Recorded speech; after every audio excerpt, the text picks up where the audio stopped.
Okey, hai. Assalamualaikum warahmatullahi wabarakatuh. Apa khabar anak-anak 2 Ibnu Khaldun? Okey, bertemu lagi kita dalam kelas Bahasa Melayu bersama dengan Cikgu Ain. Jadi, sebelum kita meneruskan pembelajaran hari ini, Cikgu Ain nak ucapkan selamat Hari Raya Aidiladha kepada semua anak-anak pelajar 2 Ibnu Khaldun. Cikgu harap semua anak-anak dalam keadaan sihat dan masih lagi menjaga SOP. Okey, so jadi hari ini kita akan teruskan pembelajaran hari ini dengan tajuk Seni Bahasa. Okey, baik kelas. Sebelum kita memulakan kelas pada hari ini, Cikgu Aina, anak-anak buka buku teks Bahasa Melayu Jilid 1, muka surat 52. Okey, bagus. Sebelum kita meneruskan pembelajaran kita pada hari ini, jom kita tengok objektif pembelajaran kita pada hari ini. Okey, pada akhir pengajaran dan pembelajaran, murid dapat melafazkan 4 rangkap pantun dengan sebutan dan intonasi yang betul. Yang kedua, murid dapat mengenal pasti 4 ciri format penulisan pantun. Jadi, sebelum kita masuk kepada silibus pembelajaran kita pada hari ini, kita akan ulang kaji dahulu muka surat 30. Jadi sekarang dalam kiraan 5, cikgu nak anak-anak buka muka surat 30. 1, 2, 3, 4, 5. Okey, dah buka muka surat 30? Untuk ulang kaji muka surat 30, kita pernah belajar ciri-ciri pantun. Pantun terdapat 2 bahagian. Bahagian 1, bahagian pembayang. Bahagian kedua, bahagian maksud. Untuk pantun 4 gerat, dia ada 4 baris. Baris pertama, baris yang kedua, baris yang ketiga dan juga baris yang keempat. Baris yang pertama dan baris yang kedua adalah pembayang. Baris yang ketiga dan baris keempat adalah maksud. Okey anak-anak, jom kita baca rangkap pertama untuk pantun tersebut. Okey, batu geligap, batu permata, cincin suasa di dalam peti, jiran tetangga, saudara kita, setiap masa perlu dihormati. Batu geligap, batu permata, cincin suasa di dalam peti, itu adalah pembayang. Pembayang di dalam pantun. Pembayang, apa maksud pembayang? Pembayang adalah bunga-bunga kepada pantun dan juga memberi bayangan apa yang hendak disampaikan di dalam pantun. Okey, baris yang ketiga dan juga keempat, jiran tetangga, saudara kita, setiap masa perlu dihormati. Itu adalah maksud pantun. Apa yang cuba pemantun sampaikan melalui pantunnya. Okey anak-anak, sekarang kita nak ulang kaji pula muka surat 47. Ingat lagi tak? Kita pernah belajar muka surat 47. Okey, dalam muka surat 47 ni, kita akan belajar tentang rima akhir untuk pantun. Okey, untuk muka surat 47 ni, kita akan ulang kaji rima akhir dan juga jeda untuk pantun. Okey, jom kita baca dulu pantun sama-sama, okey? Okey, masak kari si ikan kaci, potong bersegi sayur umbut, peralatan diri hendaklah suci, berus gigi dan sikat rambut. Hari ni untuk ulang kaji muka surat 47 ni, kita akan ulang kaji balik macam mana bunyi rima akhir. Okey, kita tengok balik. Masak kari si ikan kaci, potong bersegi sayur umbut. Masak kari si ikan kaci. Cuba tengok baris yang pertama dan baris yang ketiga. Peralatan diri hendaklah suci. Yang pertama masak kari si ikan kaci. Nampak tak ci dekat belakang? Baris yang pertama sama dengan baris yang ketiga. Peralatan diri hendaklah suci. Ci juga dekat belakang. Kita tengok pula baris yang kedua. Potong bersegi sayur umbut. But dekat belakang. Kita tengok baris yang keempat. Berus gigi dan sikat rambut. Maksudnya baris yang pertama sama dengan baris yang ketiga. Baris yang kedua sama dengan baris yang kedua sama dengan yang keempat. Rima akhir dia. Ci, belakang dia ci. Yang ketiga pun ci. Yang kedua ci, yang keempat pun ci. Okey, seterusnya kita pernah belajar jeda.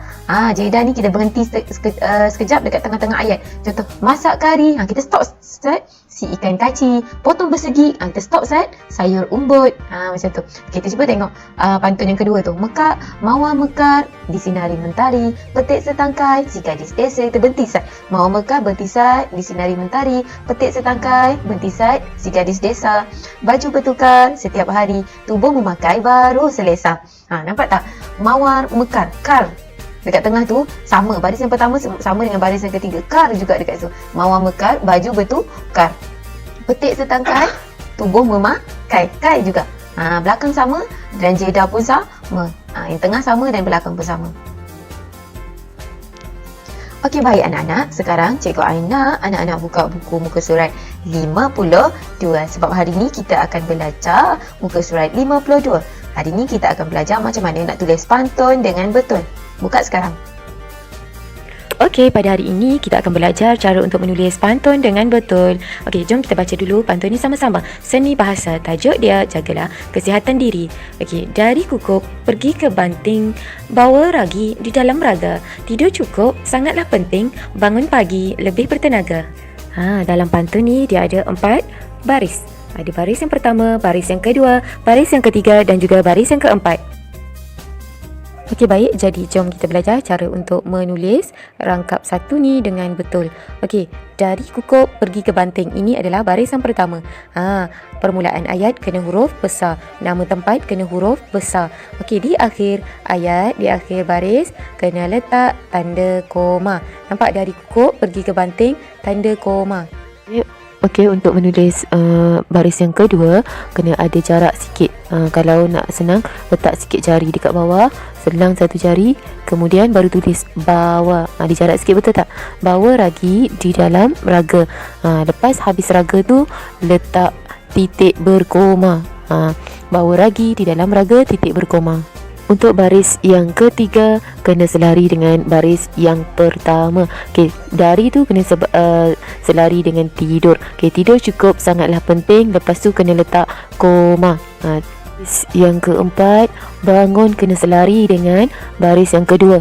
Okey, baris yang kedua maksudnya kena selang satu jari. Lepas tu baru tulis bangun pagi lebih bertenaga. Belakang sekali kena letak titik. Jadi untuk anak-anak lebih faham, ingat baris yang pertama dengan baris yang ketiga, belakang dia kena letak koma. Baris yang kedua dan keempat kena letak titik. Cuma baris yang kedua, titik dia ada koma. Sama juga untuk rangkap kedua. Baris yang pertama dan baris ketiga kena selari, baris kedua dan baris keempat pun kena selari. Okey, jom kita baca sama-sama. Daun palas dianyam jemari, rendang dimasak, berkuah santan. 6 gelas air sehari, minumlah banyak demi kesihatan. Tengok baris yang pertama, daun palas dianyam jemari, ada koma dekat belakang. Lepas tu baris yang kedua dia ada jarak sikit, baru tulis rendang dimasak berkuah santan, ada titik berkoma. Kemudian baris yang ketiga diselari dengan baris yang pertama tu, 6 gelas air sehari, ada koma. Kemudian baris yang keempat diselari dengan yang kedua, minumlah banyak demi kesihatan. Lepas tu titik. Sama juga dengan perenggan yang ketiga, lebih kurang sama je format untuk menulis dia. Okey, kita baca sama-sama. Terbang ligat si anak kumbang, terpikat warna putih melati, makanan berkhasiat lagi seimbang, tubuh sempurna cegah obesiti.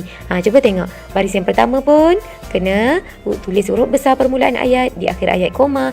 Baris yang ketiga pun sama, kena ada koma. Baris yang kedua kena ada titik sama dengan baris yang keempat, cuma baris yang kedua titik berkoma. Okey, kita tengok juga rangkap keempat. Jom kita baca sama-sama.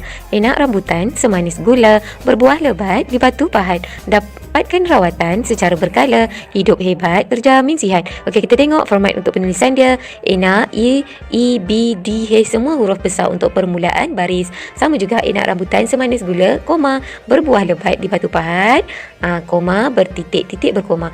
Yang ketiga, selarikan dengan pertama, dapatkan rawatan secara berkala, koma, akhir sekali, hidup hebat terjamin sihat, mesti titik pengakhir kepada pantun. Okey, sekarang anak-anak dah faham kan macam mana format untuk kita menulis pantun dengan betul. Okey, sekarang jom kita baca balik pantun tu bersama-sama dengan cikgu. Okey, untuk rangkap yang pertama kita baca sama-sama. Dari kukup pergi ke banting, bawa ragi di dalam raga. Tidur cukup sangatlah penting, bangun pagi lebih bertenaga. Okey, untuk rangkap kedua, daun palas dianyam jemari, rendang dimasak berkuah santan, 6 gelas air sehari, minumlah banyak demi kesihatan. Okey, rangkap yang ketiga, terbang ligat si anak kumbang, terpikat warna putih melati, makanan berkhasiat lagi seimbang, tubuh sempurna cegah obesiti. Okey, rangkap yang keempat, enak rambutan semanis gula, berbuah lebat di batu pahat, dapatkan rawatan secara berkala, hidup hebat terjamin sihat. Okey, selesai pembelajaran kita untuk hari ini. Jadi, untuk aktiviti hari ini, Cikgu Aina, anak-anak buka buku aktiviti Bahasa Melayu Jilid 1, muka surat 62. Kita buat sama-sama. Kita bincang dan kita tulis sama-sama. Okey, ini adalah aktiviti untuk hari ini. Jom kita buat sama-sama. Okey, aktiviti 4, tulis semula pantun mengikut format yang betul. Okey, dia suruh tulis balik pantun tu mengikut format yang betul kita belajar tadi. Okey, sihat dan cergaskan diri. Okey, jom kita baca pantun tu sama-sama. Hang Tuah tersuhur gerangan, Laksmana hebat, disegani ramai. Sayur buah dalam hidangan, badan sihat, hidup permai. Jadi macam mana kita nak tulis? Kena ingat permulaan ayat semua huruf besar. Lepas tu ada jarak. Lepas tu kena letak tanda baca. Jom kita buat sama-sama. Okey, baris pertama permulaan ayat letak huruf besar. Di akhir tu kena letak koma. Okey, baris yang kedua kena ada jarak sedikit. Letak satu jari. Laksmana hebat disegani ramai. Di penghujung tu letak titik yang berkoma. Okey, untuk baris yang ketiga kena selari dengan baris yang pertama. Sayur buah dalam hidangan. Di penghujung tu kena letak koma. Okey, untuk baris keempat, badan sihat, hidup permai, kena selari dengan baris yang kedua dan di akhir sekali kena letak titik. Okey, sekarang masa untuk anak-anak tulis jawapan ni dalam buku aktiviti masing-masing. Dan untuk pantun yang seterusnya, pantun rangkap yang kedua dan ketiga, cikgu nak anak-anak buat sendiri. Okey, boleh? Senang je kan? Untuk rangkap kedua dan juga rangkap yang ketiga ni, cikgu nak anak-anak buat sendiri. Kita dah belajar tadi kan? Jom kita praktikkan sama-sama. Buat dan hantar kepada Cikgu Ain melalui WhatsApp. Okey anak-anak, itu sahaja pembelajaran kita pada hari ini.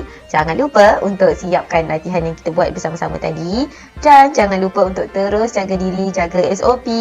Jangan stres-stres duduk rumah, buat perkara yang kalian sukai, okey?